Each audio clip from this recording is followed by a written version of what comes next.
The tree houses are a huge thing in my comic book of Dreams and Nightmares because it kind of stems back to where the whole comic book came from. Puppet came to me in a dream, and in Puppet's realm, one of the more prominent features was a giant treehouse. The Dream Machine came about when I was in a phase of looking at steampunk and different mechanics around that, and I was also looking at the creation of the first computer in this other comic book, and I was wondering, how can I add this into my comic book and make it make sense? So the Dream Machine plays a huge role on giving that fantasy feel in the comic book, but also making it kind of realistic enough and to make this story feel believable. I quite literally took this from something I've always had. Again, Puppet came from my dream.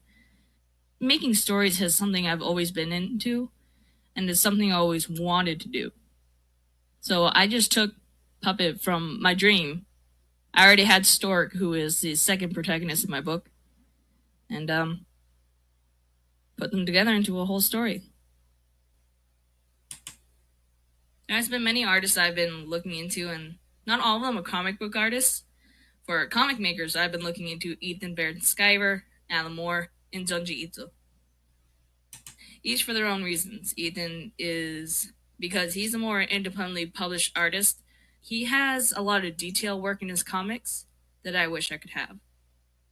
Alan Moore is more for his story writing, making really deep plots with hidden meanings in it, like in The Watchmen.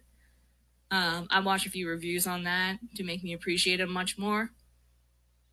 So he's been inspiring me through that, and also making really good, deep, and interesting characters. And Junji Ito, they're very famous for horror comics, and I personally love the style specifically because it creates a reaction just by looking at it. In the process of actually making the comic book, I took a style that I never really worked with right off the bat, and that was hatching and using a brush pen. This was suggested by my art teacher, and honestly, at the beginning, I was secretly opposed to it because I wasn't good enough at it, and I'm that kind of person is that if I'm not good at it right off the bat, I don't like it. I will not like it. I'll be frustrated with it.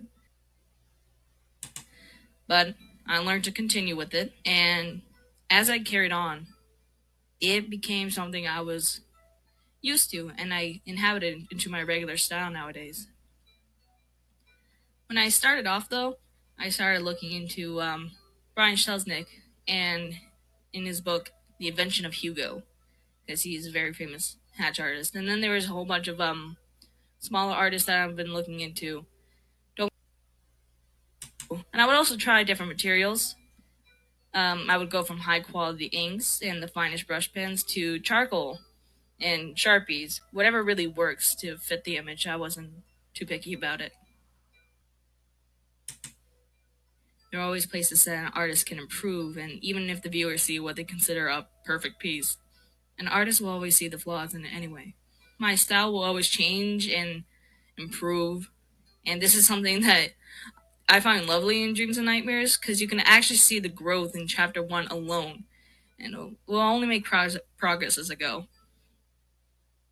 As I go, I kind of want to get more fluid, kind of get more detail into there, and I've already been working on it. In chapter one, it's in the scenery. If you go and look, there's not much scenery in chapter one, but as we go on into chapter two, or like some of these little bits that I made, I've put more detail into the surroundings. That's pretty much it. I want to make my stuff enjoyable, but also personal to me, because like in this piece, Dreams and Nightmares, is quite literally coming from myself. These characters are from a dream. It's created worlds I've made, and I know that they are important to me because it also holds a lot of my beliefs on what dreams mean and my morals within the characters, different things like that. But I need it to be enjoyable for somebody else.